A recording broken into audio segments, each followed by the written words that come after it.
Hello friends, இன்றைக்கு இந்த வீடியோவில் மின்சார வாகனம் வாங்க 20,000 ரூபாய் வரை மானியம் வழங்கப்படும் அப்படின்னு இந்த 2025 சட்டப்பேரவை பட்ஜெட் தாக்கலின் போது தமிழக அரசு அனௌன்ஸ் பண்ணியிருக்காங்க. அதை பற்றின ஃபுல் டீட்டெயிலை இந்த வீடியோவில் பார்க்கலாம். தமிழக மக்களின் முன்னேற்றத்திற்காக தமிழக அரசு பல்வேறு நலத்திட்ட உதவிகளை வழங்கி வருகிறது. அந்த வகையில் பெண்களுக்கும் தொழில் முனைவோருக்கும் பல்வேறு சலுகைகளையும் அனௌன்ஸ் பண்ணிட்டு வர்றாங்க.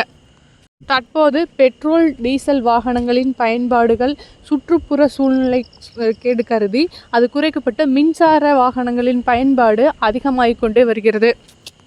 ஸோ இந்த நிலையில்தான் மின்சார வாகனம் வாங்க பெண்கள் மற்றும் தொழில் செய்பவர்களுக்கும் பார்த்திங்கன்னா 2000 மின் வாகனங்கள் வாங்க 20,000 ரூபாய் வரை தலா மானியம் வழங்கப்படும் அப்படின்னு சொல்லியிருக்காங்க. இதுக்கு எங்கே போய் அப்ளை பண்ணணும் அப்படின்னு பார்த்திங்கன்னா, இது சம்மந்தப்பட்ட அரசு அலுவலகங்களில் இதை பற்றி கேட்டிங்கன்னா அதுக்கான டீட்டெயில்ஸ் கொடுப்பாங்க. ப்ளஸ் மின்சார வாகனங்கள் விற்பனையகத்துலேயும் இதுக்கான டீட்டெயில்ஸ் கொடுப்பாங்க. ஸோ இங்கே போயிட்டு நீங்கள் அப்ளை பண்ணிக்கலாம்.